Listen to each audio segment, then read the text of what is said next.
we're gonna do a Pec Minor release on the floor with a ball.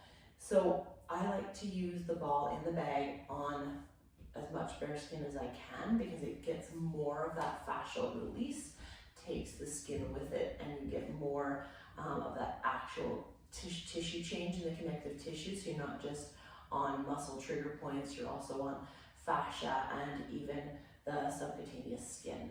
Okay, so with the Pec on the floor, a little bit more challenging than on the wall, but that's okay.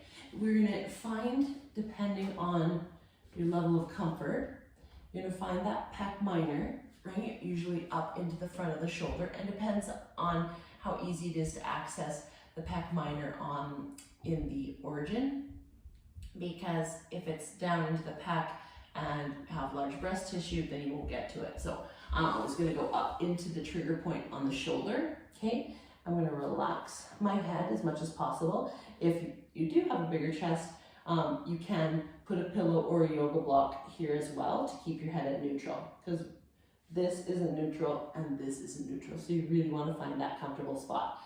Notice my arm is extended out, and depending on your level of mobility in that shoulder, you might want to externally rotate your hand. Can't see that I'm doing that, but my thumb is up, right? And you're going to find that trigger point, give it a number from 1 to 10, okay? And I'm going to actually push everything else is pretty relaxed. I'm going to push my arm into the floor to activate that Pec Minor. And then I'm going to relax it, trying to get that trigger point. So I can also reach my arm away to get a little bit more of a stretch in that fascia. And then I can also activate the rear delt mid-trap to do the opposing muscle contraction, relaxation. You get more out of a muscle if you contract it either into the trigger point or away from the trigger point. That 10 to 15 seconds after muscle contraction, you get so much more opportunity in that muscle to work through that tightness and adhesion or trigger point.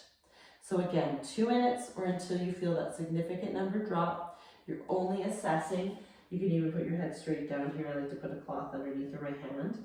You're assessing that number in a relaxed state, not in a contracted state. After you've done the release of the muscles that your NKT practitioner told you, you're going to go and activate the muscle that NKT practitioner told you as well.